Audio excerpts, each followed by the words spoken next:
You gave up a TV job to start a podcast in your basement.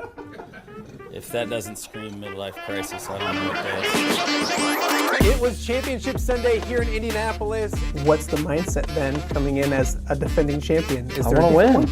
No, I want to win. The young lady over my shoulder, Caitlin Clark. Not the best looking guy. And I don't think anyone's going to sit here and say, Matt Randazzo was really good looking. What has this last month, 2 months, 3 months been like for you? It's an important fan base for the Fighting Illini, is it not? It is. He turned 69 years young last week. He looked good, Coach. Oh, try it. Thank you.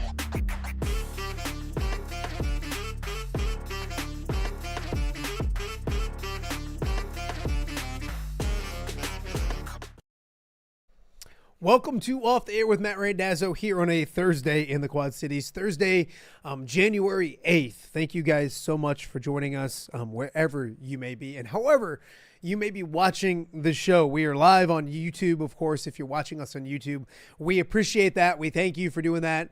Hopefully you're subscribing. If you have not subscribed, please do so ASAP. Also, you can chat with us, be interactive here on the show as well. On YouTube, head to the chat. More and more people are doing that. If you got questions for guests, if you got an opinion, you want to make fun of me, yell at me, all those kind of things, and plenty do, head to the chat and be interactive with the show as well. We're also live on X. X has been very good to us, so if you're watching us live on X, same thing. Thank you, and also be interactive there as well. You can check out the show on all the podcasting platforms as well. So if you are a Spotify guy or Apple, Podbean, iHeart, however you get your podcast, just go there and check out Off the Air with Matt Randazzo, and it should appear as well. And also welcome to our viewers in Central Iowa. We're on every weekday night at 7 p.m. on the WHO streaming platform. So we appreciate that. And we also thank the viewers from Central Iowa for their feedback and thoughts and all those kind of things as well. It's been a really fun, good week. We've had Jess Settles on the show. We've had Pat Anger on the show. We've had, I'm going back through I can barely remember yesterday, more or less going all the way back through things as well. Tuesday was fun. It was our anniversary show as well. Nicholas Bear was on yesterday. Tyler Tachman was on yesterday as well. So many things. Jake Brand has been on. So if you missed anything this past week, head back, check it out as we get ready for today's show. But check out this week as well. It's been a really fun week here on OTA. We're celebrating 1 year this week. Tuesday was our anniversary, 1 year of starting the show. We survived a year. Coming up tomorrow, we're going to be live at Godfather's Pizza in Silvis. Godfather's, Andy Furman, one of the first businesses and people that reached out and said, hey, I want to support this, and they've been amazing. So we're going to do our year anniversary fun show there as well tomorrow from 10 till 11:30, maybe noon, whatever it is. So swing by, get some lunch if you want to stop by and say hi. Love to see whoever can make it. But I know Jay Kidwell's going to stop by. Greg Armstrong's going to stop by. Tom Kakert is supposed to stop by tomorrow as well. Try to convince Pat to do that as well. I know I haven't even said anything to him, but I figured if I said something to Pat earlier in the week, he would just forget about it by now. So see that if that happens. Dan Pearson hopefully might stop by as well. So there'll be some familiar faces tomorrow at Godfathers. We'll do our show there as we get ready for a fun weekend of sports here in the Quad Cities and then, of course, around the entire country as well. As for today's show, Sunday, it's like rivalry weekend coming up in sports. You got Bears-Packers coming up. On Sunday, you also have Iowa versus Illinois. The Illini play tonight against Rutgers, but coming up on Sunday at Carver Hawkeye, it's Iowa versus Illinois, and it's a great rivalry. It's my favorite rivalry. Hands down, my favorite rivalry growing up here in the Quad Cities. And it's not as heated as it used to be. They used to play every year in football. They don't do that anymore. They used to play twice in basketball. They don't do that anymore. They could, but this year they only play once. So it's not as heated. And growing up, I remember listening to Tom Kakert and Ked Prince on K-Jock back in the day, 1170 a.m. Dan Burch started that thing, and it was an awesome station. That's what I grew up listening to. So Tom and Ked are back here today, not just for old times because they're always here on the show as well, but together again, kind of looking back at the rivalry that's been with Iowa and Illinois and why it is so heated. and we'll probably get into the Bruce Pearl stuff and all those kind of things. And we'll also look at this year's game as well. Two very good teams, two top 25 teams going head to head at Carver Hawkeye on Sunday. So Tom and Ked right around the corner in a matter of moments. Also on today's show, the MAC is really good this year in basketball. On the boys' side of things, right now it's Bettendorf leading the way at 5-0. They won on Tuesday night with a half-court buzzer-beating winner from Michael Gordon. Their head coach, Bettendorf's head coach, Alvon Vesey, is going to join us later in hour number 1 to talk about a crazy Tuesday. And now it's Bettendorf PV on Friday night. So we'll look ahead to that as well. So Alvon Vesey from Bettendorf coming up later in hour number 1 as well. And then we've talked a little Bears Packers this week, but not a ton. We're going to turn to our Chicago expert, Larry Hawley, in hour number 2 to preview that game. The Cubs made a trade. I remember back in the day when there was a big trade or signing in January, the Hot Stove League. It was like the biggest thing in the world. I'm scrolling through social media yesterday, and yeah, I see the Cubs acquiring Cabrera, but I also I'm like, it's mainly college football, transfer portal. Oh yeah, here's the baseball stuff. More transfer portal. So we'll talk a little more about that deal as well with Larry Hawley coming up in hour number 2. So another jam-packed show to get to. It's the college football semifinals tonight. You have a game tonight and a game tomorrow. I believe tonight, I'm going to double check just so I don't look like an idiot. I do that enough as is, so I don't need to do it too much. Yeah, tonight is Ole Miss and Miami. Tomorrow is let me double check. Good television right now, as they say. Yeah, tonight Miami versus Mississippi. Tomorrow will be the big game between the two Big Ten schools. It'll be Oregon and Indiana going head to head tomorrow. Both the start times of those games at 6:30 on ESPN. So it'll be interesting to see. There's so much talk in college football right now, and it's almost like, oh yeah, by the way, the semifinals are tonight. So should be some good football. We'll talk more about that tomorrow as well. Other news and notes to hit on real quick before we get to a very busy show. We talked about it yesterday with Jake Brend. Iowa State on the road yesterday against Baylor. Iowa State men getting the victory 70-60, so they stay undefeated. They are now 15-0 on the season, playing really good basketball. Of course, the Cyclones will be tested. The Big 12 is really good, top heavy, but really good. So there will be plenty of battles. They're not going to go undefeated, but 15-0, quite the story so far for the Iowa State men. The Iowa State women lost their second straight game, had to do it without Addie Brown. They lost yesterday at Cincinnati, 71-63. So a little bit of a road bump for Bill Fenley and company. We'll see if they can get back on track. And then the Illinois women losing at home last night. Another ranked game, and in the Big Ten, when it comes to women's basketball, it's ranked game after ranked game. There's a lot of really good teams in the Big Ten. Ohio State came to State Farm Center and won that game 78-69. A little bit of a disappointing game. They got that signature victory on New Year's Day, I believe, against Maryland. And then I understood going on the road and losing at Michigan State this week. Closer game, another ranked team in the Big Ten. I felt like they needed to get this one back at home against Ohio State. But Shauna Green and company will get back on track here very, very soon as well.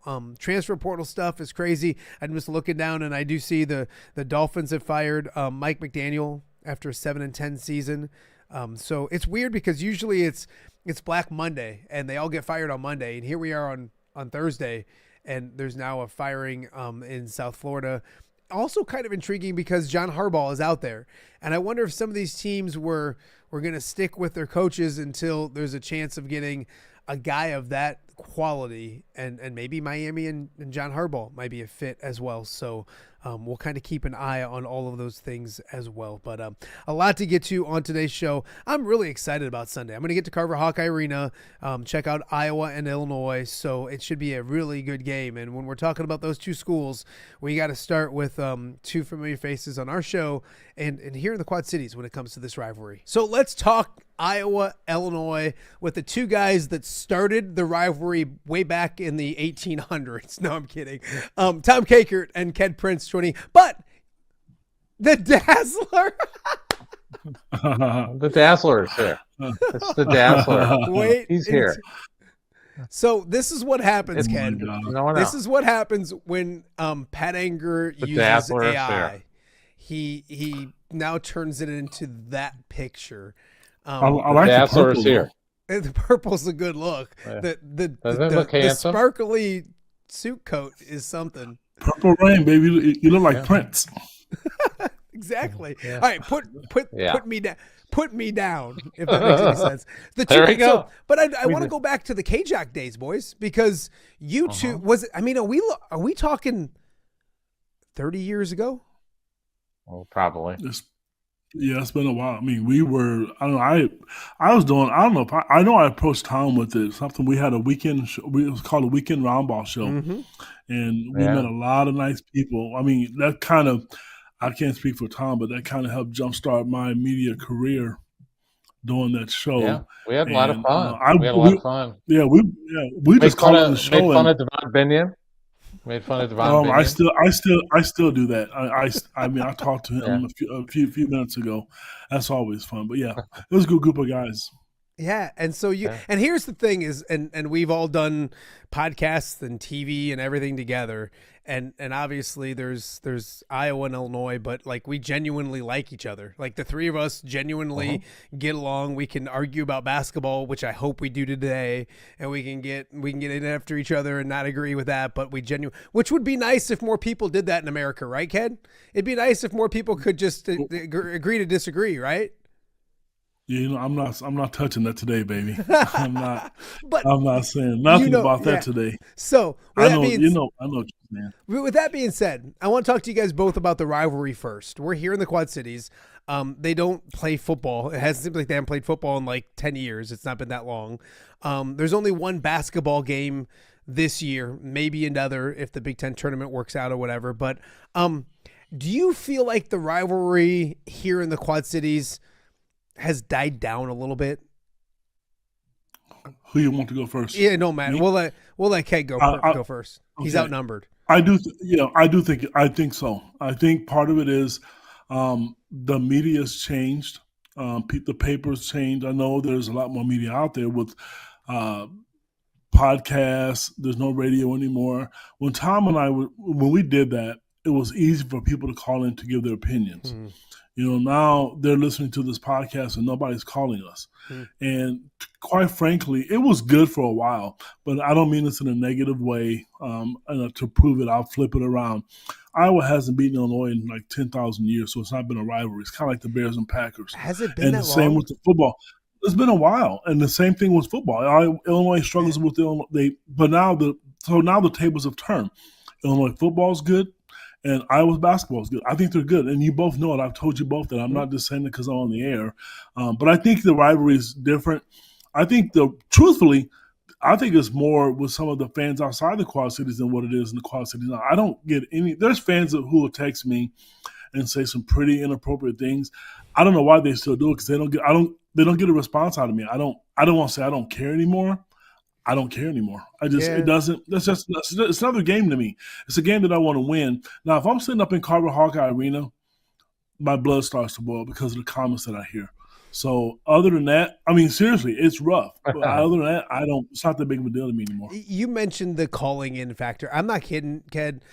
I'm looking to do some different things as we get into 2026 and different segments and all that kind of stuff. With this show, it's just throwing stuff against a wall, seeing what sticks. And that's one of the things I talked to some people about was like, how can I make it more interactive? Obviously, we have the chat going right now and people weigh in on that, but it's not the same. I would love to be able to have like a little box where you could like come up as a viewer and give your opinion or your, like they used to in the call-in shows. Still working on it. It ain't going to work, but I do think that kind of feeds to all of it. Tommy, is it still a big deal, Iowa versus Illinois here in the Quad Cities? I think it's a deal. I just don't know if it's a big deal. It's just not. I mean, so much of the people that were involved in the past are so far gone now. It was big when, you had Settles on. He talked about they couldn't stay in Champaign with Dr. Tom because of everything that went on. Now it's, just to bring it back to like last year, Fran McCaffrey. Well, you saw it the other day. The Illini played Penn State at the Palestra, and Fran McCaffrey was there chumming around with Brad Underwood. They're good friends. They're going to their fundraisers with each other. I mean, there's no rivalry there. It's just between them. Now, did I hear a lot of things when I was, for those who don't know, the Illini media, you guys sit right behind the scorer's table. So we would sit right by the Iowa bench. And, Ken talks about hearing some crazy things. I mean, the amount of abuse that the McCaffrey family took from the Orange Crush. It was awful. Unbelievable. No, he's right. It was not unbelievable. It was bad, and not just him. The student section, Connor and Patrick. It wasn't so bad. It's bad. It really is. For the first one time, I was kind of embarrassed at some of the stuff, but they're smart. They do their homework. They know about their families. They Google stuff. They read social media. I didn't like it, but I tell you what. It does go on in all arenas now. A lot of arenas. I can't say all of them because that is bush league for me to say. I know at Michigan State it does. I know Illinois does. I know Iowa. I know Wisconsin. Yeah. Northwestern is bad. Penn State, nobody goes except for the teams and the officials. So I guess that's not bad in basketball. But for the most part, it is. And I think they should tame it a little bit because some of it is personal. And I know the coaches hear it. They can lie. There's no way Fran didn't hear that. Because sometimes you get a reaction from a coach because sometimes they'll turn around and win. Some of the things they said were really funny to Fran. I would laugh. I'd be like, "Whoa, that's pretty clever," The one guy that never wants to have it stoically is Fred Hoiberg. I don't. He's one of my favorite people in the world. I got to meet him a number of times, and my daughter took a couple pictures with him, and then I look at his son now, and we got pictures with him when he was younger. I didn't like when they did it to him because he doesn't cuss. That guy doesn't say anything. He's just a really good guy. And then when you see that, but it's college athletics, sorry. Yeah. But to Tom's point, Tom is right. It's different. I want to talk a little bit about the past before we talk about this year's game when it comes to when it was the most heated. And Tommy's right. Jess was on the show on Monday and kind of talked about he's friends with Deion Thomas now. And Jess wasn't there when it was super heated, but he talked about Tom Davis talking about how they couldn't stay in Champaign. They stayed outside Champaign because of it. And all because Illinois was cheating the whole time, right, Tom? And Iowa just was being a good soldier and pointing out that they were cheating. Isn't that what happened, Ken? I'm going to be honest with you. This is a PG show, and after all these years, I know you must have wrote these talking points down to get me fired up. I'm because we're in the media now. I'm friends with these guys too. I'm friends with them. Just Settle sometimes will tweet at me. I remember one time on the Big Ten Network, he gave me a shout out on the Big Ten Network once, and I do like Jess. But I didn't like him at the time because of that stuff. And if anybody, I'm telling you right now, Deion Thomas is one of the nicest. I don't understand how you play basketball. I mean, he's like a 2-year-old kid, meaning his kindness. Yeah. And when you talk to him to this day, because we've had private conversations, what Bruce Pearl did, who was a former Iowa assistant basketball coach, he fueled the rivalry. The rivalry in the Quad Cities was okay, but when he accused Deion Thomas or the University of Illinois for cheating, that's what started it. And it made players not like each other. Because at the end of the day, even though basketball is evolved now, these players went to school with each other, they played against each other, and now they dislike each other because of a hated rivalry. I don't like that. Not anymore, I don't. I've changed. I'm a little older. I'm not a fan of it. Yeah, Tommy, you know what else really fueled it at that time? Both programs were really, really good at that time. Both programs were really good. That was the time of Dr. Tom coming in and with Roy Marble and Ed Horton and Kevin Gamble, two guys from Springfield, Illinois, going up against the Fighting Illini, and that was the kind of the era of the Flying Illini too. And with Bardo and all those guys, Kendall Gill, everybody in those great teams. Those rosters had NBA players on them. The starting fives it was just full of NBA players. Both teams.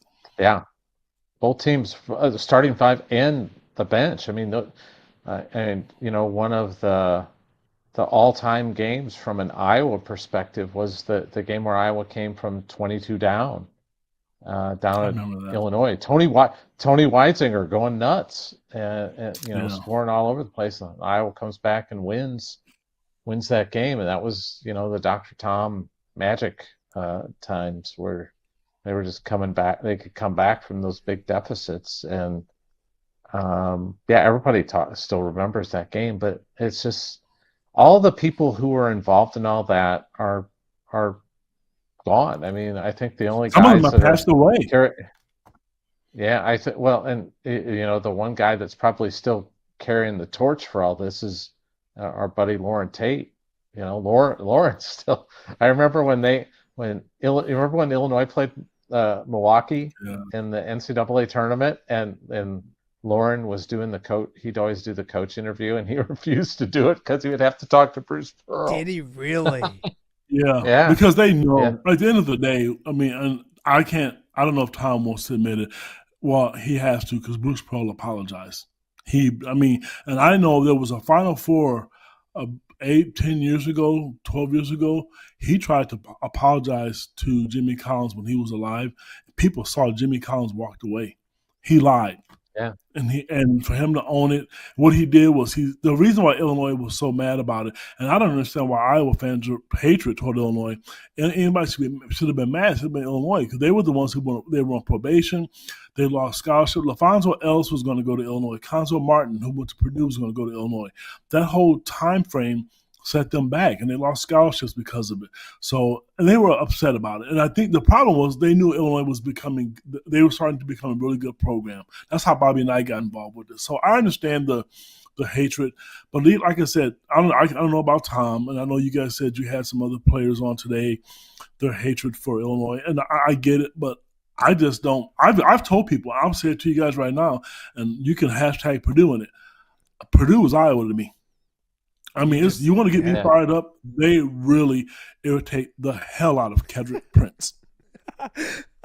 When you mentioned I think in Nicholas's I don't like Illinois. You grow up here or around it. I grew up and I didn't like Illinois. I just didn't. I had Illinois fans give me a hard time at school when Chris Street passed away. And I don't mean it in a mean way, but they were just dumb kids. And I was 10 years old, 11 years old, whatever it was, 12 years old. And it was an off-color joke probably that wasn't funny, but I just remember those kind of things. And you just hate your rivals. So that's why I just didn't like them for a while. But that was 12-year-old me or 10-year-old me. Now that I'm a grown adult, I deal with Illinois all the time. It's what it is and all those kind of things. As an adult, you never, I'm telling you, and you both know this. As an adult, you never got mad. When I was in Iowa City, we've all three had a group text message. I think the time when I was in Iowa City, and I'm not going to repeat what was said, I literally could have stood out there at half court and just pounded my head into that Hawkeye in the middle of that floor. I was so upset with the things that I heard that day. So as an adult, that's why Keelan was there. Yes, and then somebody accused me of not being there when I was sitting in press row. My son was sitting down there taking pictures, allegedly, but yes. And then the woman who was saying the things about Kofi Coburn.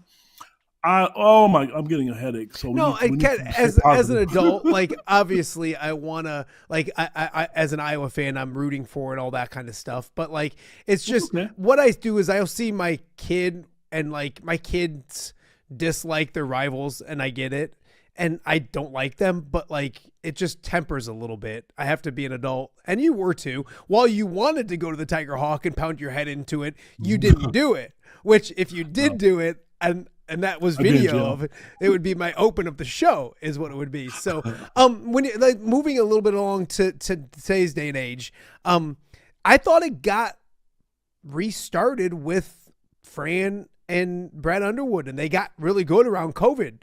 And I remember the year that they played once on Super Bowl Sunday, and Joe Wieskamp had a dunk late in the game and Iowa won, and I don't think they shook hands or something. And then, Matt, there was an argument after the game, and yes. I'm not privy to say, but believe it or not, Tom is smiling because that argument that happened. I still have the picture, so if you want to post it, Kendrick Prince had it 40%, and I was 40% involved with that, and that's scary to say that. It really was. Ooh, I like it. So it really was, and Tom remembers what it was. That's why he's smiling. But at the end of the day, that was when I started to revamp itself again or to come back again. Iowa doesn't stink. They've had some good teams, but they haven't beaten Illinois. I remember like Io and Luca both almost saying before a game, and we were in Indianapolis. I interviewed both of them. I interviewed Luca's dad and I interviewed like Io's mom. We were in Indianapolis for the Big Ten tournament, and they both we don't like them. It was just, we've played them. And you remember the picture. You remember DeMonte and Connor face to face. We all have that. I feel like that it got good for a little bit back then, and it was starting to heat up a little bit, and then Iowa kind of tailed off a little bit. And anyways, I just felt like for a brief moment it started coming back a little more during those times in COVID-ish areas when Iowa had Luca and Joe and they were really good, and Illinois had Io and Kofi and they were really good as well.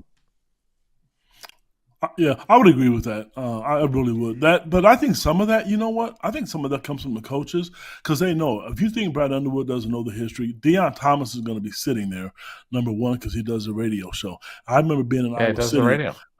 Yeah, I made comments to Deion. I walked up to him, and I'm going to tell you, I've said some things to him, and he'll tell you this matters to him because he was the guy that was directly involved with all this. So I don't want to go back too much on it, but I just do have a question, and Tom can hop in too. I don't want to get you fired up. But if they didn't do anything, why were they punished?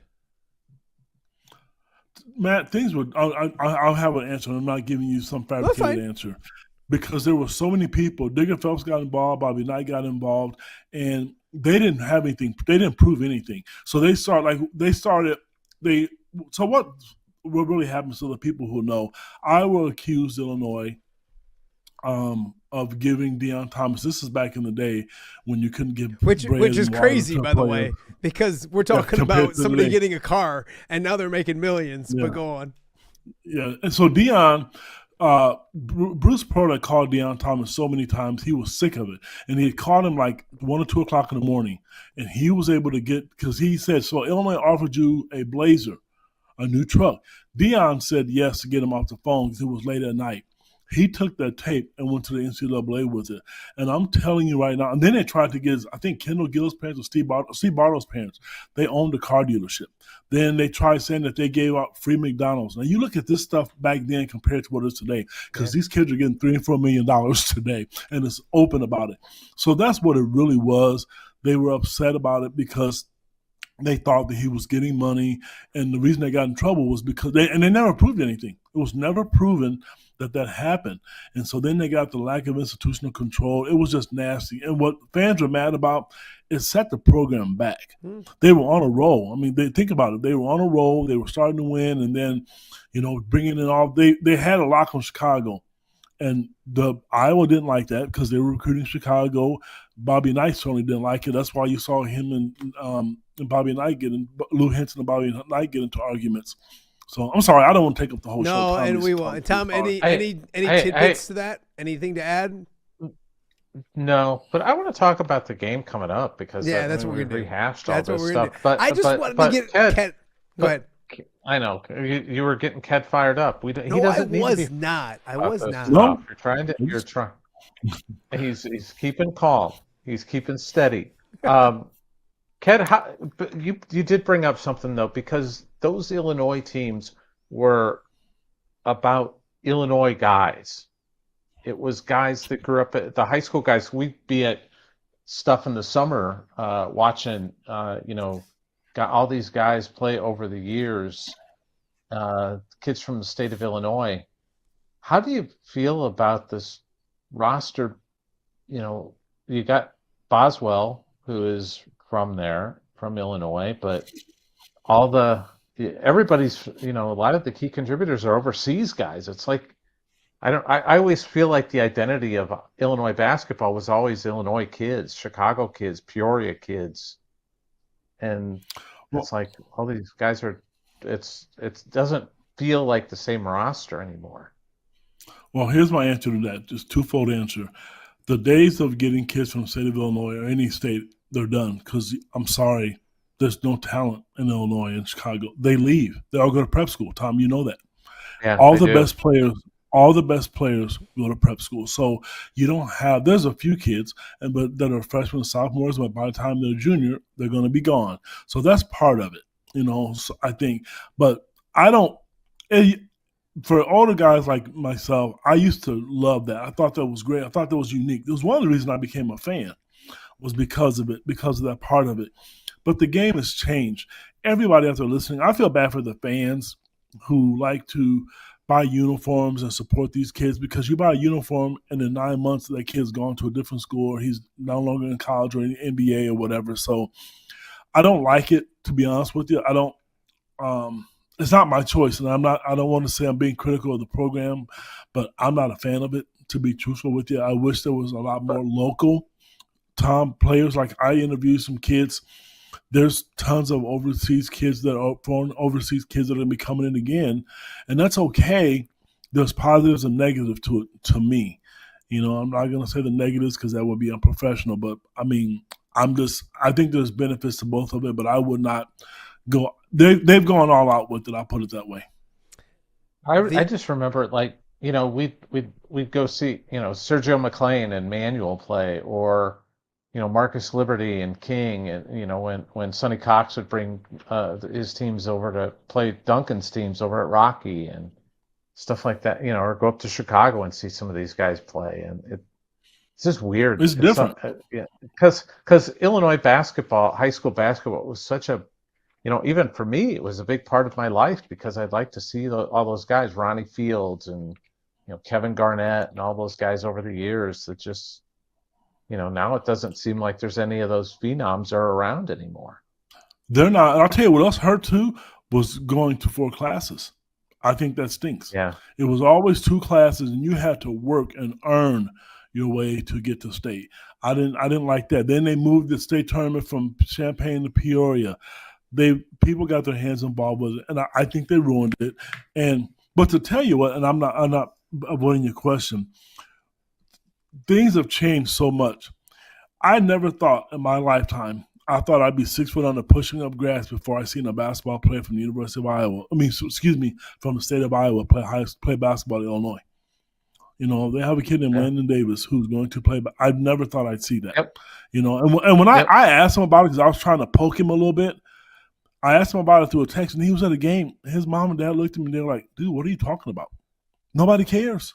Yeah. And I'm thinking to myself, I'm like, this is rivalry, man. And I'm like, what are you doing here? You're from Iowa. And they're wearing Illinois gear. Don't care about it. Yeah. Which is so different. And It's that different. would be complete. So let's move to this year's game. Obviously, there's a game Thursday night tonight against that Illinois has Rutgers at home. I don't want to jinx you, Ked, but they're going to win that game, just so you know. Moving on to Sunday, and I talked to Ked a little bit about last week. Where do you start with this game? I mean, Iowa, for so long, it would be who could outscore who, which was and you mentioned for the longest time, it's been Illinois. I think that's a little different this year. I think it does start with the fact that one team does play a little defense. The other one tries to. I don't think it's to where Ked Prince wants it to be. Where is this game? I guess I'll start with Tom. Where do you see this game? What are some keys to this Sunday's game? Couple things I think about. I was talking to some of the Iowa assistants about this up in Minneapolis, just kind of getting their views on them. And one of the thoughts was Illinois is just so big. It's the biggest team, according to KenPom, in the country. And Iowa does not have a lot of size. Cam Manio's 6'9". He's, they don't play Trevin Urick, the freshman, very much. He's 7 foot, but they just don't play him much. And maybe he'll play a little bit in this game. We'll see. But how does Iowa handle the size? And the other thing that Matt, that you and I talked about was Boswell he's a powerfully built 6'2" guard, and I suspect he's going to be matched up with Bennett Sturts. And what we saw up in Minneapolis this week was was the Reynolds kid. He's about 6'4", but he's kind of stocky, kind of powerfully built. Really get physical with Bennett Sturts, and I wonder if that's going to get around the league now. This is how you slow down Bennett Sturts and how you frustrate him. But I don't know how much Boswell is going to be willing to do that. The other thing, I was just not getting to the foul line. I mean, they're just, again, last night there was one play where Tavion Banks gets a run out, and there's a Minnesota guy coming the opposite side, and he's trying to score, but also getting some contact. There was definitely contact. Banks misses there's no whistle. The other end, they come down.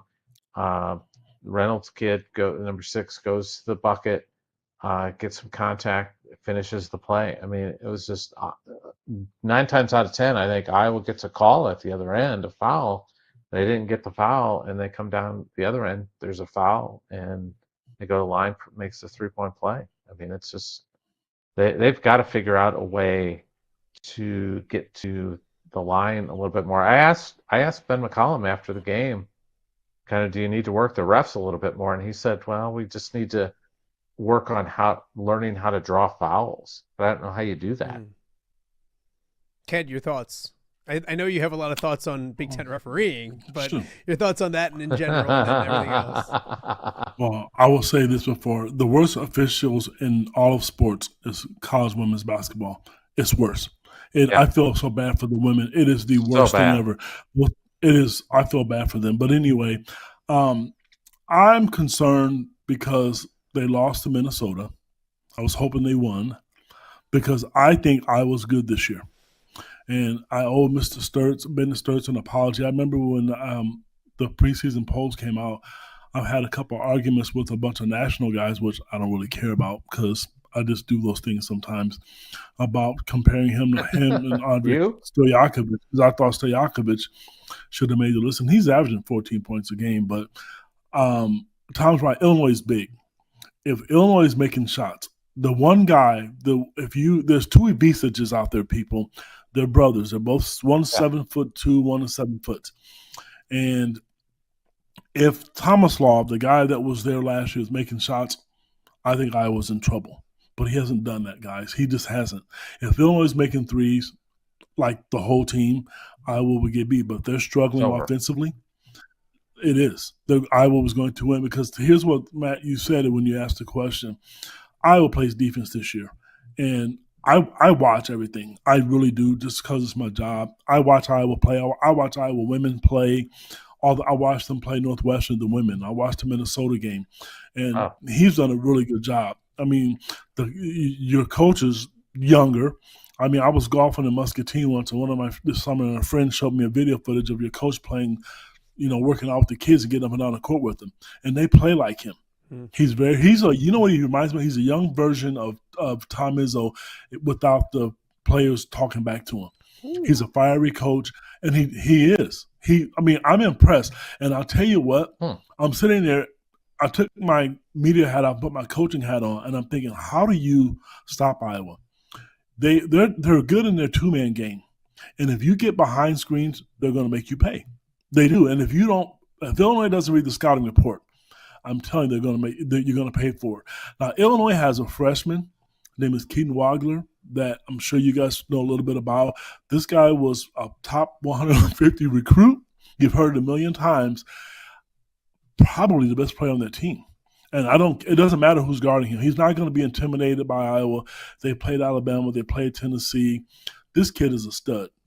And he's going to be the X factor, I think, for Illinois. But if Tommy plays well, Bennett is going to have a good game. I just know he is because Tom mentioned Boswell. He's a great defender, but he's taller. I'm impressed with that kid. I like him this year. It stinks that they only play once. I don't like the fact that they have to go to Iowa City and play. The only thing about it, and unless I'm wrong, a lot of people don't go to the games. When they play UCLA, the side views, they show people, but underneath the baskets, I didn't see anybody there. I don't know if it's still like that. But that's going to be an advantage for Illinois, but maybe they'll show up because it's Illinois. The crowd was good against UCLA except for the student section, which is the students are out of town. And am I right, Tom? It was it was full besides the student section. Yeah, there was what I was told. There's about 1,000 tickets that were left. for the game this week. Oh, that's So good. maybe Okay. maybe the Orange Crush will show up again. Remember that one? When the Orange Crush Well, you know what, showed up Matt, can I say something? Yeah. I mean, I'm gonna tell you, I have a friend at work. I didn't do it because it was gonna happen. She went Illinois goes to Iowa in women's, and she wanted to go. And she told me she bought tickets, but she lives in Rock Island, Illinois. And because of her address, they didn't give her tickets, and they were available. So Yeah. immediately, I told her, I'm thinking that they think the Orange Crush again because of what they did. And I was going to have a field day with the University of Iowa if they would have done that. She told me a couple hours later before school got out, she came back and said, hey, kid, I got my tickets. But I was about ready to give them one of the nastiest tweets in the world because I know some of those people follow me on Twitter because I thought that was wrong. But anyway, that's not what happened. Thank goodness that she'll be able to go. But if there's only 1,000 tickets left, that's a concern because I was going to make a run. I told you they got beat. Illinois is on a roll. And Illinois is a good team. I'm telling you, they are good. Will they win? I don't know that. I'm really curious to see who'll be favored. Can we have some fun? Like, we're all friends. Nobody's watching. Can we wager on the game? Can I get you two to do like some type of fun wager? No betting. No Just fun. like Nope. nothing bad, but like if No. Iowa wins, No. you got to wear like an Illini No. sweatshirt on the show, No. and then vice versa. Like if I'm not- Iowa wins, Ked's got to wear like a Hawkeye hat. You won't even do that. No, I'm not. No, Ked's not going to wear a Hawkeye hat. So, But how it's- great it's would not that gonna be happen. if he did? He would He wear won't. it. Why does it but got to be me, man? Even He though I would wouldn't wear wear it. it. He would wear it, but he'd sit like this, where you only see the upper bill. You don't see what's on the Matt. actual hat itself. You know, man, let me ask you a question. You both know my kids. Which one of my kids do you think that gets more fired up about Iowa than the father now? Keelan. Kennedy. Oh, Kennedy does. The Wow. quietest ghost Hold in on, the world. hold on. Hold Hold on. on. You mean Miss Hole in One? Yeah, yeah. Miss Show Hole some One. respect. I Okay? have, I tell you what, I have told her, I'm like, when we're home watching, I'm like, Kennedy, sit down. She gets so mad. Like, I'm a Caitlin Clark fan. I don't hide it. I like her. She cannot stand Caitlin Clark. I've tried to tell her what she's done for women's basketball, and when she knows Really? Illinois Iowa's playing Sunday. Oh, Matt, oh my gosh. But see, you know what she does for a living? She's a teacher, and so she surrounded with a bunch of Iowa people. And Yeah. everything she owns, 90% of her wardrobe is orange and blue. And then the kids make comments to her. So that adds fuel to the fire with Kennedy. But I'm going to tell you, if you wanted some fireworks on your show, that's what you should have had on as a I'm guest. telling you. Hey, Keelan's pretty laid back. She's you different, imagine, man, when it Can comes you to that. imagine Illinois winning and Tommy buying you a cheeseburger pizza, a bacon cheeseburger pizza from Godfather's? I'll Like, do think that. about that. I'll Hey, man, do that. Huh? I ain't buying it. I was supposed to get one. I ain't buying You'll one, get man. trust. Andy's Just watching get- this, and he's like, "Okay, we'll get Ked. You hear that, Andy? We need to What, get Ked a what can I buy cheeseburger pizza." Tom? You know what? I'm trying to send a subliminal message here to Tom. Yeah. Tom, the last time you and I talked on the phone was Christmas Day, Oh, and you remember what Yeah. 90% of the conversation was. I'm going to buy you one of those hats. Which hat? Oh, You won't man, say I it? can't say it. You won't say. Not on the All right. air, I won't. But Okay. if I say that on air, No. you'll lose listeners. I won't have any more followers, and Tom will be out. He'll be out of a job. Okay, so Yeah. that's you buy him a hat, Tom. If Illinois wins, you'll buy. I want in on the joke. Darn it! When we're off the air, I'll tell you. I when think we're it's off the air. you Tom, don't are expect me you when I'm are off the air. You're on off the air, so you can. No, I'm kidding. Touche. With that being said, so Tommy, you'll do the pizza. Oh, absolutely. I'd buy a pizza for him, even if. So you know, here's the weird whatever. thing. Did you guys hear that correctly? It's Christmas Day, and these two idiots are talking on the phone. Well, that's I like- was You're no, it You're was dancing Christmas- with the It evil. was Christmas. Or with the it- evil. Your it was- enemies. It was Christmas Eve day, and I was driving down to Christmas St. Louis, and I was calling people that I haven't talked to in a while on my drive down to St. Louis, and the second person I called was my friend Kedrick Prince, Who and was? we talked Can for you about tell an us hour. the first person that you called? Yeah, it was my friend Jim Fritz who lives up in Minneapolis. Okay. I love that. I think that's the thing. People think we used to get in trouble, Tom. We'd have, not in trouble, but we'd have Ken on the podcast, on your podcast, on Iowa Illinois week, and we'd be like, oh, here comes Ken. We got to deal with Ken. I think it's going to be a good game. Give me predictions before we go. Give me final score predictions, and then give me leading scorer for your respective team. So, Tommy, give me the leading score for Iowa, and then Ken, give me the leading score for Illinois. We will start with, since the visitors, we'll go Ken first. I think, because, like I said to you, I think because Illinois has been on the roll, they've won enough games, and so I think the Big Ten officials are going to make sure Illinois loses, because that's what they do in the Big Ten. Sarcasm.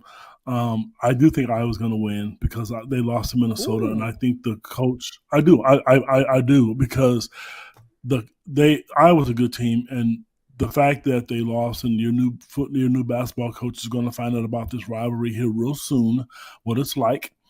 And I think the leading to give you a score, I guess I would say Iowa 73, Illinois 70. I guess Nicholas Bear picked 73-68 Iowa. The fact that you guys are so close, it might be onto something. Leading it's the score home for court Illinois. advantage. Keaton Wagler, the freshman guard, he was in foul trouble last time. Still led the team in scoring. He is so smooth. Iowa, there's nobody in the Big Ten that can guard him as far as guards, and you can name anybody in the Big Ten. That kid is so smooth and so smart at how he scores. If you take away his three ball, he gets you in the paint and scores. It would be Keaton Wagler for me. The thing that's right about Ked's prediction is that if Iowa does win, it'll definitely be the officials' fault. We know that. Correct. That's how it goes. Tommy, your thoughts? Well, I don't have a prediction, but the Dazzler does. The Dazzler has a prediction of, the Dazzler says 75-72 Iowa. Bennett Sturts with 25 points. All right, that's what the Dazzler says. Put the damn picture down. Put it down. Hey, if we're going to start doing that, I'm going to start showing all the pictures that Anger sends to our text group, and then there'll be problems probably, so we can't do that as well. So, boys, I could do this for all 2 hours. I enjoy the heck out of this.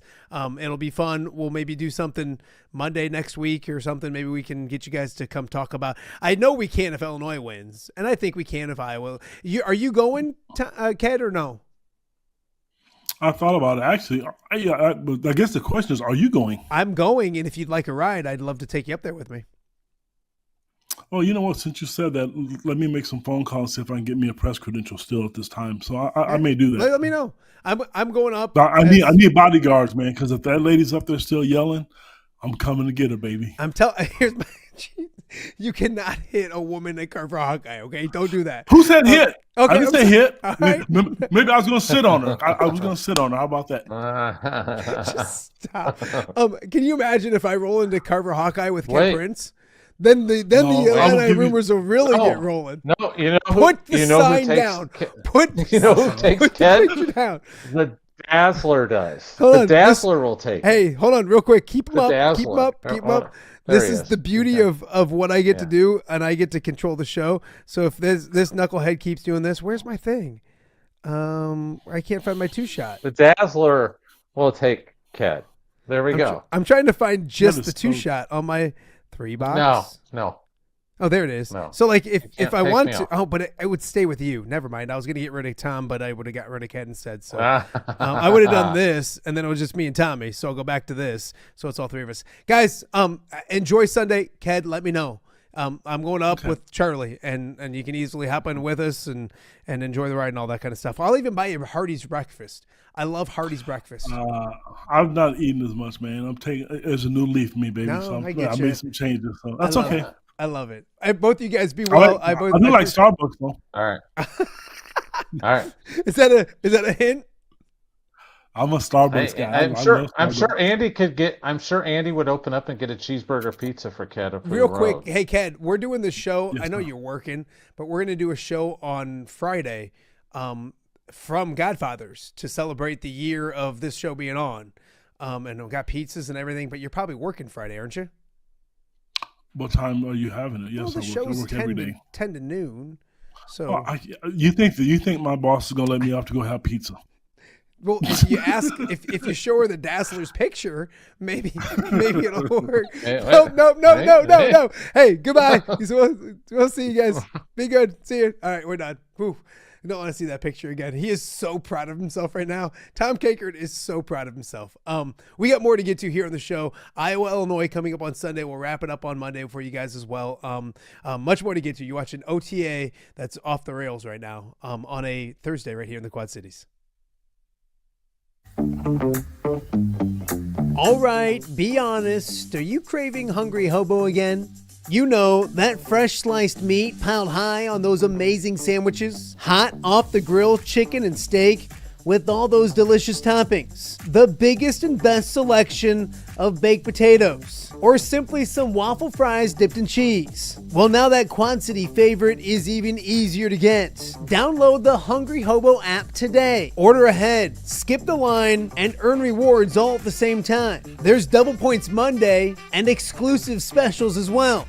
With 12 locations in the Quad City area, it's Hungry Hobo. Now even easier to find, but still hard to resist. Rafferty Funeral Home, dedicated to serving families in the Quad Cities since 2007. Hi, welcome. Here, come on in. An experienced staff plans each service to reflect the unique life and legacy of your loved one. Rafferty Funeral Home is proud to serve our community with dignity, respect, and compassion, helping you to celebrate your traditions and lasting memories no matter your faith, culture, or budget. Rafferty Funeral Home in Moline. Call today to discuss prearrangements.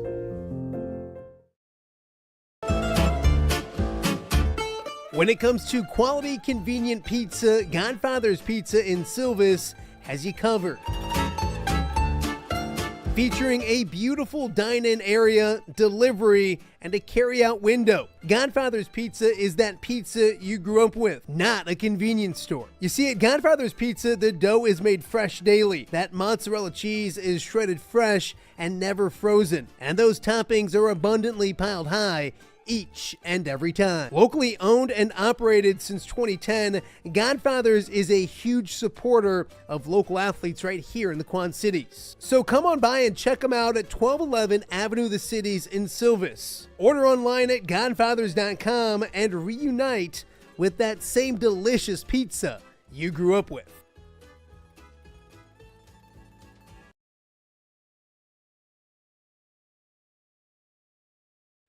Welcome back to Off the Air with Matt Randazzo here on a Tuesday. Oh, nope. Let's try that again. See ya. Welcome back.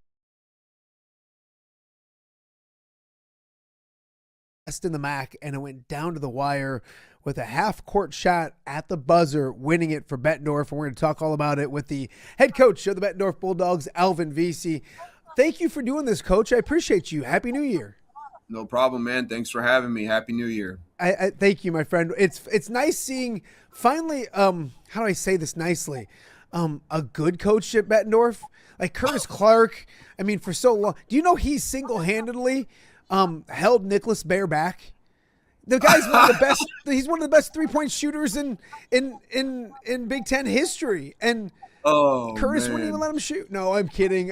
Curtis, I hope is watching this, and he's shaking his head right now. Curtis is a great human being. But anyways, thanks for doing this. I know March Madness is a thing, and February Frenzy is a. I don't know what January is, but Tuesday night you guys get a half-court shot from Michael Gordon to beat a really good Muscatine team, a number 4 ranked Muscatine team. Let's talk about that moment, and obviously that's a heck of a way to start after Christmas, isn't it? Well, we technically started with getting our butts kicked against Cedar Rapids Kennedy. I didn't want to bring that up. I don't want to bring that up. Okay, go ahead. Well, I did. And so, Christmas break is always a time where you kind of reflect and go back and evaluate the first part of your season. And what we really tried to stress to our guys was that we're going to be stepping up in a completely different weight class and competition wise. And that's no offense to anybody that we played at the beginning, but it's just our schedule was favorable for us coming at the start of the season. And then I just kind of knew that we were going to be seeing some really well coached, extremely aggressive and physical teams. And that's what we saw when we went to Cedar Rapids and played against Kennedy. I tried to express to those guys how important that game was going to be. I think we were a little. I don't think they believed me. They felt really good about being 6-0, and I think they kind of thought that Kennedy was just going to give us the game, and they gave us a nice lesson. And so I'm really proud of these guys and their ability to bounce back. We challenged them in practice the next day, and we really stressed our defense. And that first quarter against Muscatine, you saw two really high-level defensive teams competing. It was a 9-6 score at the end of the first quarter, but it was not like a boring 9-6, right? Like it was, guys were flying around, teams weren't stalling, like we were getting after it, and both teams were guarding. And so that Muscatine team is really, really good. And that game, obviously, the ending is what people are going to remember for a really long time.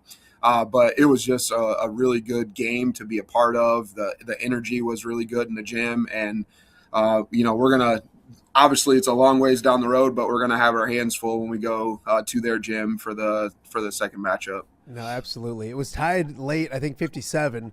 And I'll give full credit to, my former partner in crime, Corey Kuffler, because I watched the video on WQAD, and knowing Corey, he's like, we got to be at the end of that game because that's the marquee matchup of the night. And the Wiley veteran, got one right, as he usually did when it came to what we did. So, but it started with a stop on defense or a turnover on defense. Can you talk about that? Because it looks like Muscatine had a chance for the last shot of the game. Yeah, we had some fouls to give. And so what we talked to our guys about in the timeout was that we want you to be aggressive. Like, we want you to try to create a turnover. We had Drew Sharp on the basketball. He's our 6'8" kid. And so we assigned him to guard the basketball regardless of who was taking it out. We just told him, our strategy for out of bounds to kind of sag off for a little bit. I don't want to give away too many of our secrets, but then we wanted them to attach to the basketball and be all over it and try to get a deflection. And credit to our guys, they did a really good job at taking away their initial look, and then we were able to kind of speed him up, and he got a deflection and caused the turnover. And then teammate to Creighton Arguello for being unselfish and giving the ball to Michael. A lot of times in that scramble situation, we do practice a lot of situations, and so we try to be organized in those moments. And I had a couple of my coaches tapping me to call a timeout, but we just kind of knew that we were going to give them a chance to go. We didn't want the defense to get set up. We had them in a scramble, and obviously credit to Michael for knocking that one down. Yeah, and Michael pulls up from half court. A shot that we talked before we started. This isn't like, I don't want to say a lucky shot. It looked like he pulled up, set his feet, and it wasn't like one of those running heaves from half court or off balance, just get it up.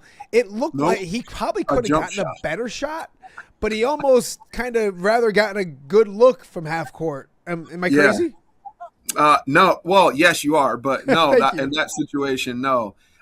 His basketball IQ is pretty high, and what he said was he knew if he would have gotten any closer, like to the volleyball line area, they would have sent two guys at him to try to get him off the basketball. And so he felt like that was going to be the spot where he could get a clean look without having multiple defenders on him. And oddly enough, it sounds bad saying that's not a lucky shot because it kind of was, but I have seen him take those shots in practice. It's pretty annoying sometimes because we're getting a water break and he won't go get a drink of water. He'll go over and grab a basketball and try to launch from, pretty deep. And he swears to me that he can make a full court shot. Like I've seen him try to line up on the opposite free throw line or on the opposite baseline and launch. I'm like, dude, we're trying to practice here. And so, came out to be something good. But yeah, I have seen him take some of those wild shots before and make some. He made one. I can't remember what home game that was that we had, but he made one falling away in the corner right in front of the bench at the end of the third quarter. Like he takes some of those crazy shots, and he has shown the ability to make a few of them. Hey, if he says he can make a full the season or after Christmas, I should say. Yep. What do you like about this group? I know there's expectations. I've heard a lot of good things about what this group can be. What is it about the group that you like now that you're 7-1 in the season, 5-0 in the MAC? I absolutely love their practice habits. This has been the best practice team that I've seen in a long time, probably since those Nicholas Bear Bettendorf teams where they would get after it in practice. But these guys are ultra competitive, and it's spearheaded by Michael. I mean, he is a extremely competitive person. He does not like to lose in anything.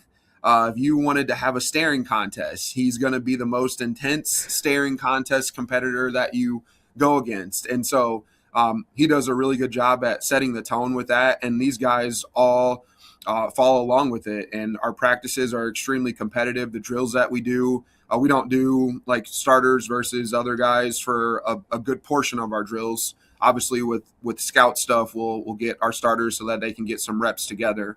But the majority of our practices are competitive drills with our competition teams where the teams are kind of mixed up and they go against each other and they get after it. And so that's the thing that I've been pleased with the most about this group. Obviously, getting off to a good start is good when you have inexperience like we do. We have a lot of juniors. Our senior group that is with us, they've been working their butts off. They didn't get a lot of time on the floor last year, and so they're new to this thing. Then our junior class obviously didn't get a ton of minutes on varsity last year either, and so they're new to this. And when you have an inexperienced group, it's a little nerve-wracking as a coach because our league is really good, and you usually don't win with inexperienced guys in this league. Just the nature of the beast. The coaching is too good, and these players are really good, and so it's been a nice start. But as we know, the schedule is going to turn here, and we're going to find out a lot about our team within these next couple games. Coach, you mentioned the MAC, and I did a game before Christmas for MC22, and it was Assumption and West. And I look at the standings, and it's nothing against Assumption and West, but they're towards the bottom of the standings right now. And I'm saying to myself, like, that was a high quality basketball game. Yeah, they all had dudes, and they all can score, and individual talent and collective, and then coaching. The coaching was really good, and I'm like that kind of sums up the MAC to me. Talk about the conference because it is a battle night in and night out because there's no freebies in this conference. No, not at all. Absolutely not. And there's such a different variety of playing styles all throughout the league too. Like it's not really possible to just say, we'll just play this way. And, I coach or I played for Kevin Skillett and, we ran the triangle and it's, we run the triangle regardless of what other teams are doing. It's not that way anymore. You have to be able to play a variety of styles with the way that the coaches scout. With the ability to have the huddle cameras in the gym and like teams can scout you pretty well. And so you have to be able to play a variety of different ways. It's next to impossible to replicate the speed that those Davenport schools play with, the way that they get up and down the floor, how aggressive they are in the passing lanes. Like we try to do the best we can to prepare when we play against them. Sometimes we play 9 defenders on 5 offensive guys just to try to get used to the helter-skelter that they play with. But it's really hard to replicate that in practice. It's never an easy night when you go play at DeWitt. Like, I don't care, 3A, man, those guys are physical. And their coach there does a great job with mixing up their defenses.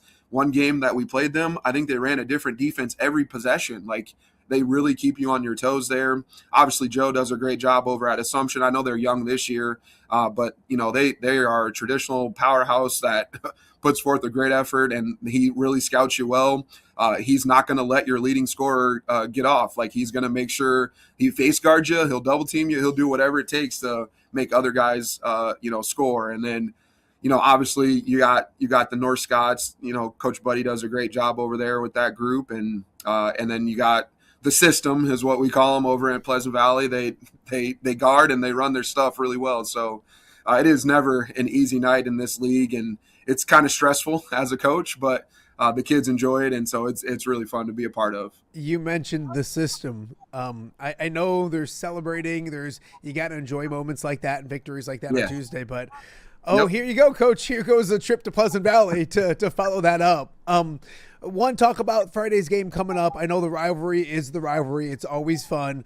I got the utmost respect for Coach Hillman. Known him forever. I know you do as well. And then there is that facet of like forgetting about what happened on Tuesday. Now it doesn't help some goofy guy that does a show in his loft calls you up on a Thursday and says, "Hey, let's keep talking about it." But how do you turn the page? Is it almost as much mental as it is physical with getting these guys to forget about Tuesday and, hey, here goes the trip to our rival and a really big game on Friday night? Yeah, well, and then also I have to ask you too: is the curse broken? There's no curse. They usually do good when you come on my show. Okay. No, it's good. Because I know I'm not perfect. I'm never perfect. There's been a time or two, but like for the most part, like I think there's some good OTA rub where there was one bad one. I think it might have been Davenport North last year. Yeah. Yes. All right. Well, come on. Yeah. Why are you bringing up the negative? My wife is at work. Quit picking. If I want somebody to pick at me, I have to be really careful because this is a really big game coming up, and so I wanted to make sure that I wasn't running the risk of running into the curse. I'm gonna be sweating my butt off on Friday, rooting for you guys. Now I'm gonna be doing that. Hey, new year. There you go. It's a new year, new you. Right. No, but enough about me. Talk about the game. Okay. You're catching me at a tough time here because it's rivalry week for sure. And it's hard for me to say complimentary things right now with knowing what's coming up. But no, we have the utmost respect for the way that they get after it over there at Pleasant Valley. And, Coach Hillman, I got a lot of respect for him. He teaches defense the way that it's supposed to be taught. And they remind me a lot of the old school, not this new San Antonio Spurs. I know they're young and different now, but I'm talking about the old school Tim Duncan, Manu Ginobili, Tony Parker, San Antonio Spurs, where they just play their way. They play their brand of basketball. They don't get caught up in all the other things that are going on. They're really fundamentally sound, and they play the way that they're supposed to play. And so we know to get past that game on Tuesday, obviously, that's an exciting moment. We watch film on it the next day, and then we all, come together and we close the book on that game. Then we pass out scouting reports and we move on to the next opponent. And then we start watching film on the next opponent. And so we do everything that we can to celebrate. Like, we want guys to celebrate those accomplishing moments and feel excited and proud about those days. But we know that you can't rest on those things for too long. We passed out scouting reports, and then we had a good prep day yesterday, hoping to have another good practice today and be ready to go for that game. You don't really have to get guys excited to play in that game on Friday. So that's, we had an exciting moment on Tuesday. I personally don't have a lot of concern with guys being ready to go. Regardless of what your record is, regardless of what happened in the previous game, when those two teams get together, they're going to get after it. Before I let you go, Coach, I love to talk about teams off the court. And we talked before we started that you've known this group for a while. We even referenced fifth grade. Yep. What's this group like off the court? Every team has to have that identity. I know chemistry is a word that's used a ton, maybe overused a ton, but what's this group like off the floor? And maybe you got to be goofballs too. Like, you got to have fun and enjoy the game. And I'm assuming there's probably plenty of goofballs on the team as well, right? Oh my gosh. Yeah, we got plenty of that. We don't need it. We don't need much more of that. I have known about this group for a really long time. And I know you kind of bashed on Curtis Clark there a little bit at the beginning. Lovingly. Yeah, sure. But he did a great job with organizing our youth program, and it's doing really well. And so, I've known that this group was going to be coming up for a long time, and I've watched them play for a long time. they have really great team chemistry off the court. They do their team dinners. One thing that we have started as a tradition, it started last year. We go Christmas caroling right after the Iowa-Illinois shootout. So we played the shootout on Saturday, and then on Sunday, we bring the whole group in, and this group got really into it.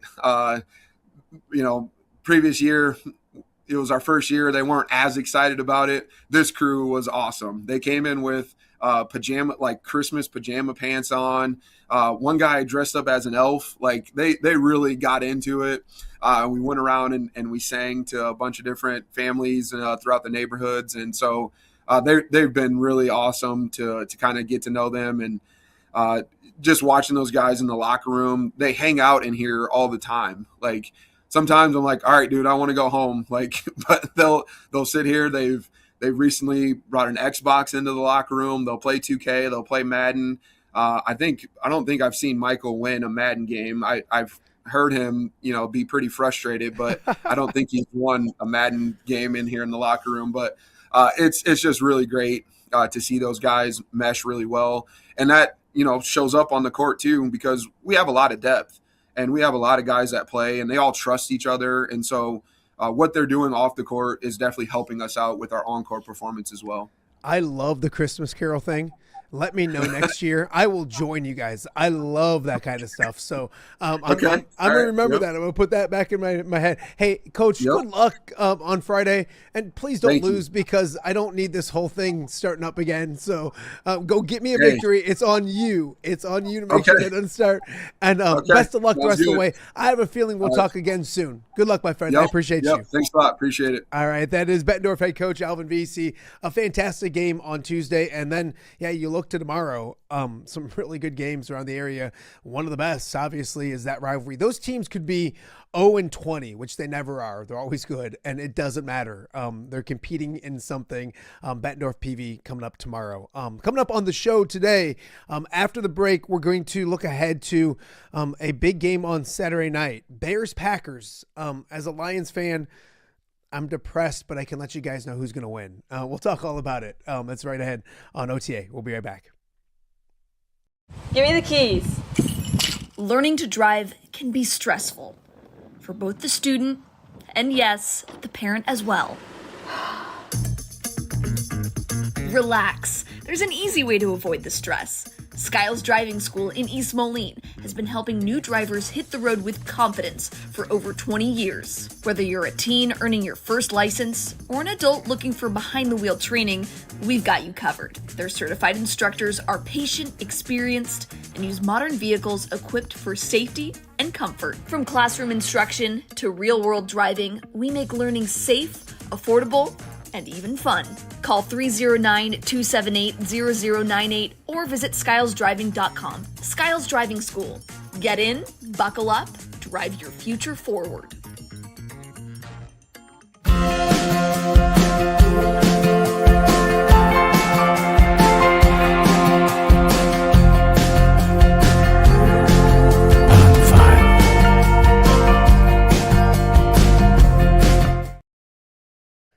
Welcome back to Off the Air with Matt Randazzo here on a Thursday in the Quad Cities. A busy Thursday once again. We've made it through the entire week almost without talking a lot about the Bears and Packers game coming up this weekend, Saturday night, Soldier Field. They're talking about snow now. We talked a little bit about it with John Marks on Monday, but I wanted to shift my focus here later in the week onto that game and some other things going on in the world of Chicago sports. So we're joined now by my good friend, Larry Hawley. Happy New Year, my friend. I heard you spent it watching some Illinois football and winning Illinois football.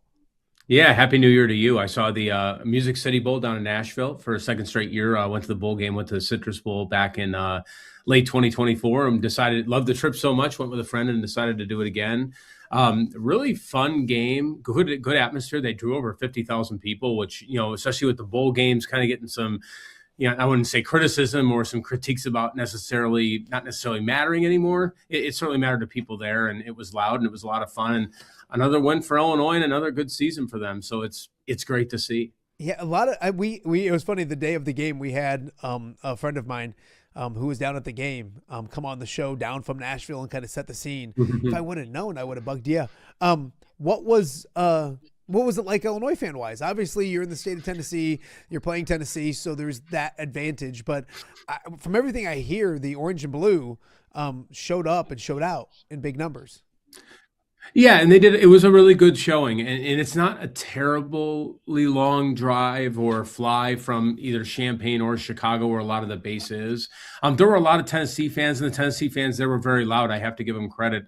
They had what was to them a very disappointing season after making the playoff back in 2024, and they showed out very well. But I thought the Illinois fans showed out a lot. I think it's nice to see some enthusiasm for Illinois football, which I think Brett Bielema has been able to establish there. Yes, Illinois wasn't in a playoff position this year, but other than the Wisconsin game, they won about every game you thought they would. So there was a good showing. They actually asked the fans to wear navy blue instead of the orange, since obviously Tennessee has a lot of orange. But it was a good showing by Illinois fans, and definitely a show that there is some enthusiasm building for the program. You can see it in the home crowds, except for Northwestern, which was just a very unique situation where the students were gone. Snowstorm hits I-57, just one of those weird things. But and evidence of just how much that program's, enthusiasm has grown even in a couple of years. No, absolutely. Larry Hawley joining us, talking Chicago sports, and the talk of the town is obviously the Bears. Before we talk Bears and Packers for the third time this season, and heck, the third time in like a month and a half, it feels like, something along those lines. Getting to the playoffs, obviously the number 2 seed. I'm a Lions fan. Everyone thinks I hate the Bears, but just being unbiased, the 2 seed to from the start of the season, and us talking what were realistic expectations, you've got to be thrilled with the 2 seed, the home games that they have coming up. But with that said, it was uneven at the end of the year, losing the last 2 games. Where are you as we enter the postseason as the number 2 seed with the Chicago Bears? I'm feeling great. I mean, this is way above the expectations that I had. Yes, they dropped the last 2 games, but once again, they were competitive games. The Detroit game is probably the one you might be a little disappointed in. Maybe you hope for a little bit more fire. They just didn't have it in the first half. The second half was they pretty much owned the second half. And they did a pretty good job to stop Detroit and get some points on the board. I should probably be more specific that it was really 3 quarters for Detroit, and then the fourth quarter the Bears finally woke up a little bit. At least their offense did. I mean, your defense allows 19 points. You should win a fair amount of games when you do that. But I don't think there's a lot of concern. The San Francisco game, classic shootout, it happens. Similar to the Green Bay game where they lost in early December, where it was just great game, back and forth, one play, did it. I feel pretty good. I've said this before. I don't know if this is necessarily true. I mean, it's all kind of bonus, right, for the Bears at this point. I temper that with another thought that I have, but really, for me, they've surpassed expectations. They've created some excitement. You've seen the next step for Caleb Williams, who broke the franchise record for passing, and of course, that's the biggest concern, your quarterback, right? I mean, that's been a concern for the Bears for generations, not just years. So I think there's a lot to feel really good about right now. Even though they lost the last 2 games, they're in the position they would have probably been anyway. So yeah, it's tough to lose that. It makes the record look a little worse, but I'm feeling pretty good because I like I said, it's all bonus now. I want you to help me because people, I'm not a Caleb Williams hater. I'm not. And I think you said it took another step. Yeah, he took a step with Ben Johnson and it's been better, but And he was fantastic against the Niners. But I watched too many weird games where, like you mentioned Sunday, he was 10 of 22 against the Lions offense that was our defense, and I watch them, unfortunately, that was been yuck the last month. And then you go back to the Packers game where it wasn't very good till the end. Is it still – I think he's fine. But I still think he has a lot of growth to do if he's going to be a really good quarterback in this league. Where are you at with him? Help me like more what I love him off script. You know what I mean? Like roll him out and like the crazy stuff late in games. Great quarterbacks have that. I don't see it when he's in the pocket yet, and he misses some easy throws. Help me with Caleb.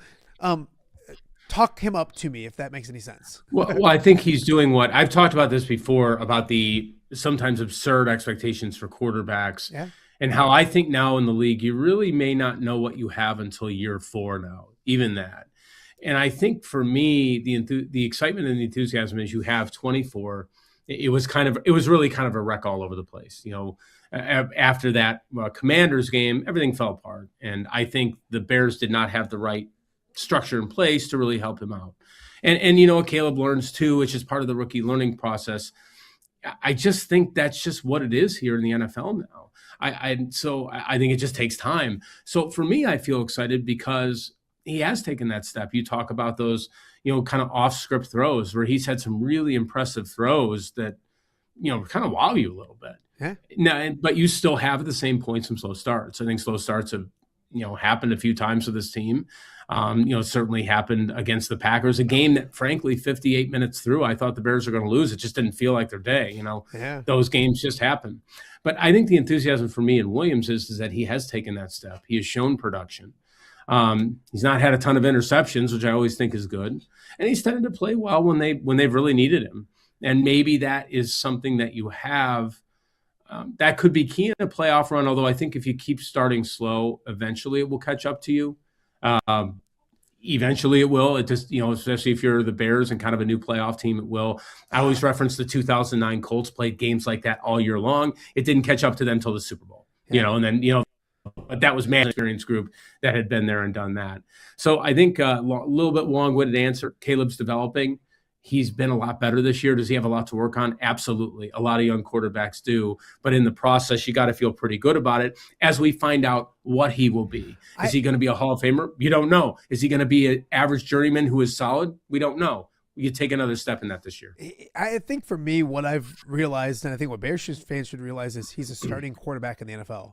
And that's not been the case for Mitch and for Justin Fields and that he's not a bust. And I think, and that's being like, and where I'm sitting from, if Caleb's that point now, especially after winning that Packers game the way he did, that if you don't speak glowingly about him at all times, Bears fans get offended. And I get that. Hey, I'm a Cub fan, so I get a lot of Bears fans and Cub fans are the same people and everything, so I understand it. That's now your guy. And me saying that he was okay this year isn't, and I almost like that more than flipping a switch. Sometimes I get worried when CJ Stroud is amazing and then he takes a step back, or Jaden Daniels is amazing and then takes a step back. And I'll even go to Daniel Jones and even Jared Goff. There's people that takes time. It's a hard position. So me saying all the things I said isn't saying that he's not a good quarterback. He's not going to be good in the league and all those kind of things. But I think the big reason why the Bears are the number 2 seed, there's 2 reasons, 3 maybe. One is their offensive line is so much better than last year and they run the football, and that's the main thing. 2 is they take the ball away at an extremely high level, like almost a unsustainable high level. And that would be my worry in the postseason, is if you don't get a couple of those in a game, that could be trouble. And then 3, they've been fortunate in some games, but that's okay.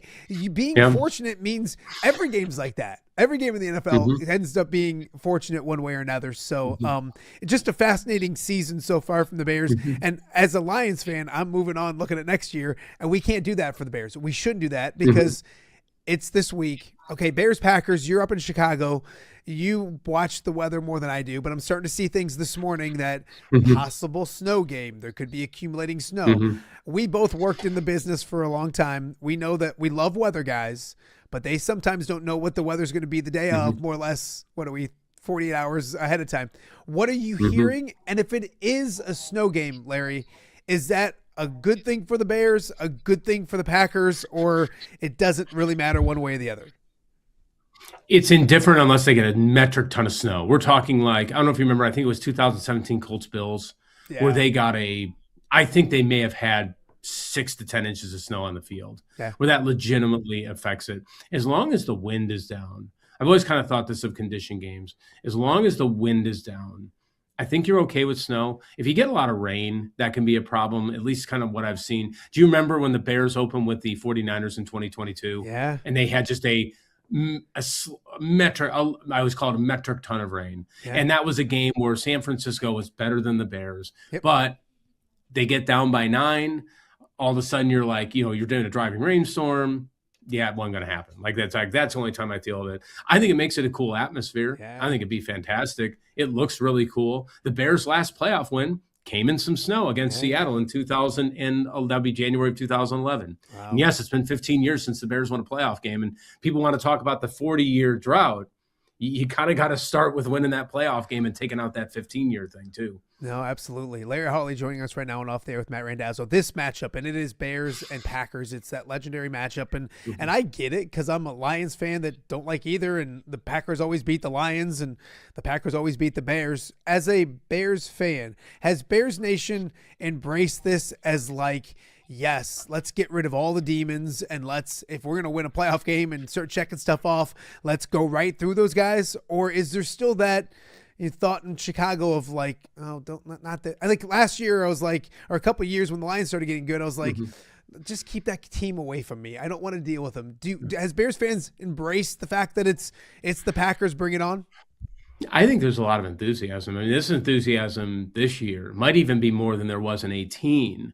When the Bears made, I would consider to be a fairly similar run, with one exception. The Bears defense in 2018 had been building for years, and they were ready to rock. That was a top 5 defense when the year started, and they were clear and away number 1 by the year ended.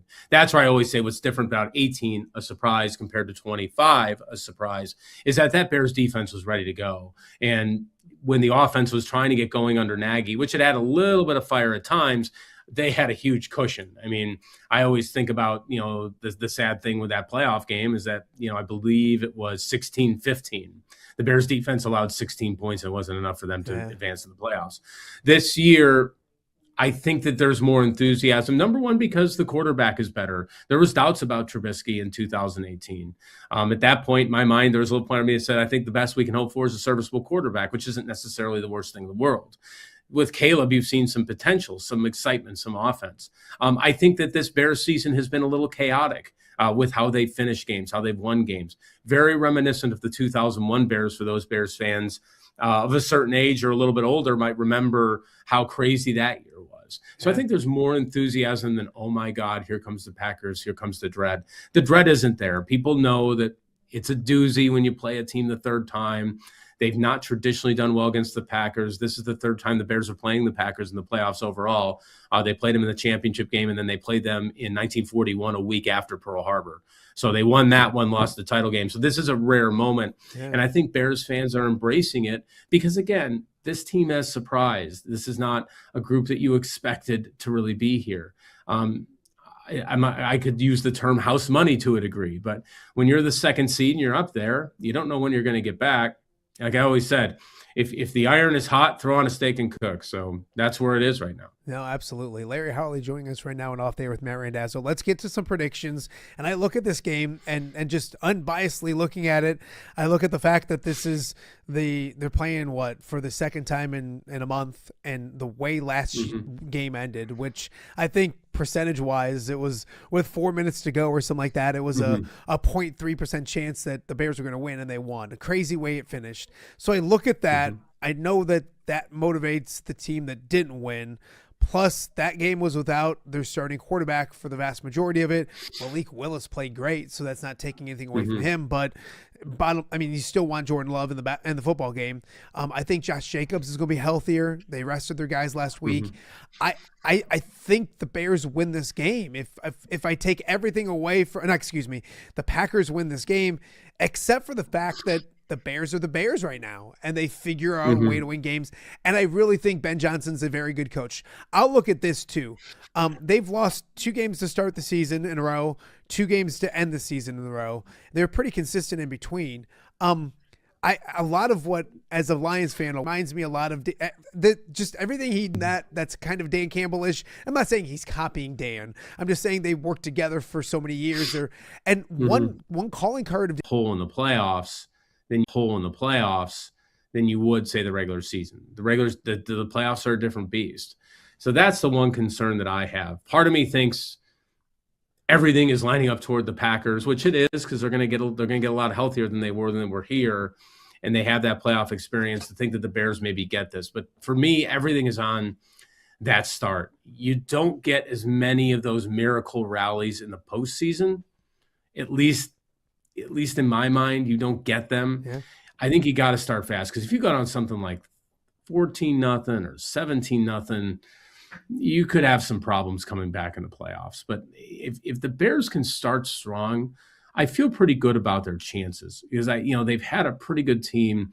They have a good offensive line that I think can grind games away if they can get a lead. And I agree with you 100%. That offensive line has changed the way they play. I think the Eagles game was a perfect example of that, where Absolutely. I thought that was a game in my mind that changed the whole thought of the season.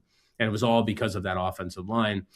You got to give him a chance, though. And it also gives Caleb that opportunity in his first playoff game to not have to pull off one of those rallies when you're getting used to that pressure and that enthusiasm. So I think for me, it's all in that start, because I think if you fall behind, it's going to be really hard to come back, even with the crowd and even if you get the snow and all that.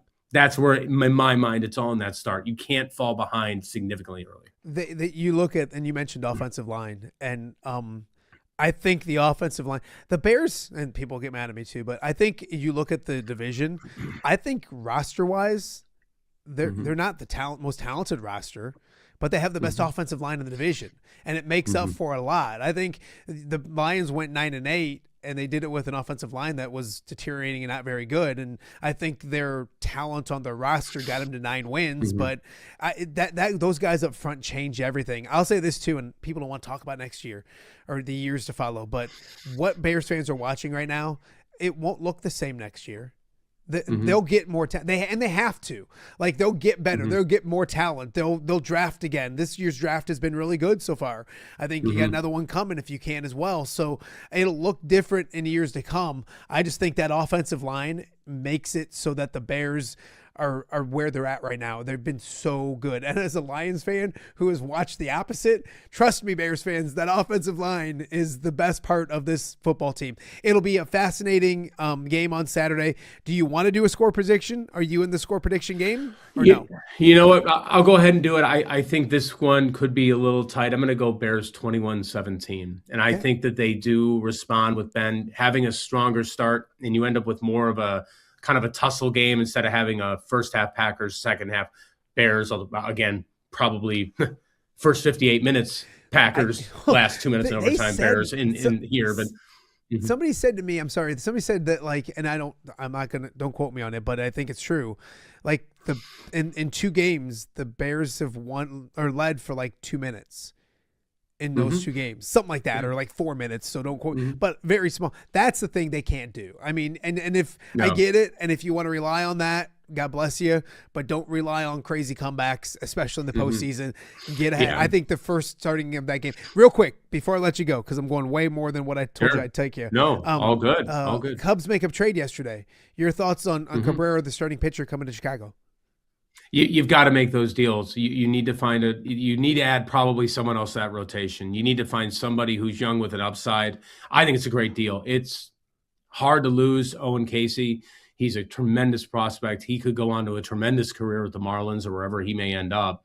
That's tough. But you've got to make those moves at some point. You've got to do it. You know, the Cubs in the Epstein era going to the World Series, they made some moves. Gleyber Torres for Aroldis Chapman. You got to make those moves. At some point, you got to do that. I love the deal. Cabrera has tremendous upside, and you have a potential, I don't know if number 1 starter, maybe at some point, but you have somebody who has shown more potential and has a real chance to impact your starting rotation, because where did the Cubs fall short last year in the divisional series? They fell short. They needed another starter because Shota had fallen off. You lose game 5. Again, you want to try to close what I call now the Dodger gap. And you first have to close the Brewers gap before you must close that. You must do that. And this helps them to do that. I think it's a great trade. You get a starter with some upside who is young, and it's a move you have to make. You're going to have to make one of those moves at some point. And I'm not just saying cough up all your prospects for no reason, but they didn't have to cough up. It was a good trade for the Marlins. I think they got what they wanted. Yeah. But you didn't have to give up all your top prospects to do it. Good deal. Take the risk. You're going to have to take risks at some point if they want to close that Dodger-Brewer gap over the next, year, 2 or 3, when you may have opened here a little competitive window. But I'd like to see them sign somebody else too. Play like the big market team you are. And that doesn't mean you have to trade a Nico Horner in order to sign somebody big. Like, that's what frustrates me is you hear rumblings of that. You don't have to be a big, you mentioned it, Larry, be a big market team, be a big boy, and go after something and win another World Series for us. So, Larry, I appreciate you. Enjoy the football this weekend and everything else that goes along with it, and we'll catch up with you again real soon. Thanks, my friend. Awesome. Thanks for always having me on. Appreciate it. All right. That is Larry Hawley, our Chicago expert when it comes to what's going on in the Windy City in a big game. Bears, Packers, weigh in, yell at me, all that kind of stuff on the chat as well. I got the Packers winning if I have to pick. And Larry, and I think Larry and I both agree it's going to be a close game. It should be a really good football game. So sit back, relax. It's also Iowa, Illinois this weekend. We talked about that earlier in the show. So plenty of great, hopefully it is a snowy, nasty weekend and you can just stay inside and have an excuse to watch sports all weekend. We'll wrap up OTA right after this. We'll be right back. Hello, Dan Pearson here of FCA. Our team is thrilled to support Off the Air with our good friend Matt Randazzo. We share the view of the power of sport when it comes to relationships, including the influence of the coach. FCA believes the coach is the most influential person in America. Matt celebrates local coaches and athletes. His content is informational, insightful, and inspirational. Our Fellowship of Christian Athlete team loves partnering with Off the Air with Matt Randazzo while we engage, equip, and empower coaches and athletes in our 23 counties. FCA, the heart and soul in sports. View from the West, the podcast covering Illinois high school football. It's going to be a hard-hitting game. It's going to be great football. Weekly analysis and reaction from around the western side of the state of Illinois. This is the game we had circled when the year started. Follow along on YouTube and subscribe wherever you listen to podcasts. It's big-time football out there tonight, and I know we can play big-time football. View from the West. We got you covered.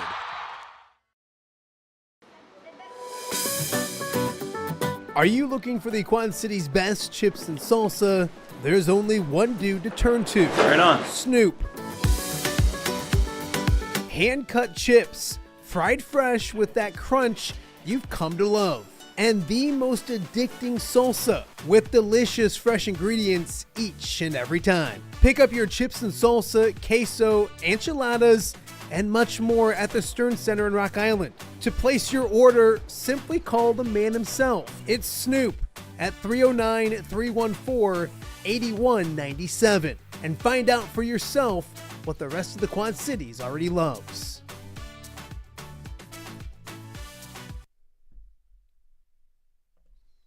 Welcome back to Off the Air with Matt Randazzo here on a Thursday in the Quad Cities, a rainy Thursday. I didn't realize I looked outside and it was weird because it's dark up here. And I'm like, yeah, it's rainy and cloudy and nasty. And thank you for spending it with us here on OTA so far on a Thursday. A fun show so far. A few more things to get to, then we get out of here for the day. Again, tomorrow's show will be live, hopefully, from Godfather's in Silvis. I'm going to go sometime this afternoon, hopefully, and check the internet and make sure everything is good to go over there. And then we will rock and roll tomorrow, hopefully.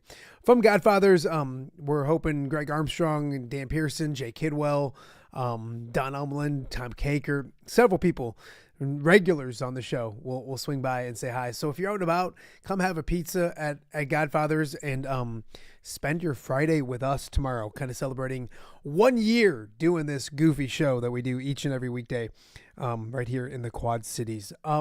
Couple things I wanted to chat about for a quick second. We mentioned Mike McDaniel, McDaniel fired, from Miami, just happened recently. You look at it, and I saw it yesterday, Ben Johnson, bless his heart, and Ben's a great coach, but Colston Loveland talked about the message he shared. And basically, if you're not prepared to play for the next 5 weeks, and if you're thinking about anything else, thinking about booking a flight, vacations, or anything, don't come in. It's a great philosophy.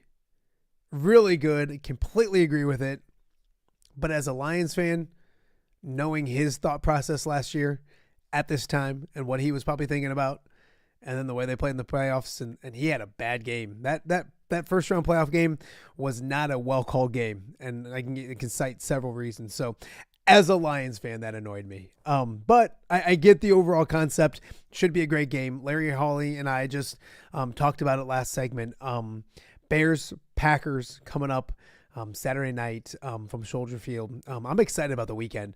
I got some basketball with the kids, but all in good times and area. I'll be home for football that night. I'm going to go up to Iowa City for Iowa, Illinois on Sunday, and then more football when you get back home and the Iowa women play. It should be a really good January weekend. That's what I tell people all the time, because a lot of people, when they get to the new year, they're like, okay, I'm going to get healthy. I'm not going to eat as bad, all that kind of stuff. And I'm one of those people too. And then I start looking at the weekends and I'm like, man, that's going to be a fun weekend. And I'm probably going to enjoy some food against when the Bears and Packers play on Saturday, and then go up to Iowa City and all that kind of, it just becomes a sneaky bad month of like watching good football, watching good sports on TV, and usually eating. So I'm off to a bad start probably this weekend as well. I want to thank our guests, Tom and Ked, two great friends of mine, Tom Kakert, Ked Prince, doing a great job covering Iowa and Illinois respectively for years. It's funny because I kind of joked on Facebook that the reason this show happened earlier was because of Dan Burridge, and it is. That's kind of how they all got this started. Myself, those two with K-Jock and Dan. And Dan suggested them switching and letting Tom cover Illinois for a while and Ked cover Iowa. I think that would be great. Neither one of them would do it, but I want to thank them. If you want to get ready for the big game on Sunday between Iowa and Illinois and kind of rehash some of the hatred between the two schools, go back, check out that interview. Also, Alvon Vesey from Bettendorf, fantastic interview. Really good dude, good coach. Bettendorf, undefeated, 5-0 in the MAC. They had a half-court buzzer beater to beat number 4 Muscatine on Tuesday. Now they go to PV on Friday. So check out that interview if you missed that. And then, of course, Larry Hawley talking some Chicago sports. Bears, Cubs made a trade, all of those kind of things. So if you missed it, go check it out right now. Check out the shows from earlier in the week as well. I'm going to do myself a favor real fast. I'm going to go to the actual YouTube page because I always mess this stuff up. So I can never remember what we did, but Monday was Jess Settles was on, Mike Cagley was on, Gray Giovanni was on, and Johnny Marks. On Tuesday, it was Rusty Van Wetzinga, Pat Angerer, Kyle Huseman on Tuesday. Wednesday was Tyler Tatchman, Jake Brend, Nicholas Baer, and Jay Hatch winning his 600th game. And then, of course, we ran down today's show as well. So, so much content. Go to the YouTube page, check it all out, watch the stuff you missed, all of those kind of things. Subscribe, like, everything you can to help me out. I would greatly appreciate it. But it's been a fun show once again here on OTA. And we'll be back doing it again tomorrow. Lots of fun guests as we invade Godfathers in Silvers for one more show this week. Thanks for watching. We'll see you guys tomorrow right here on OTA.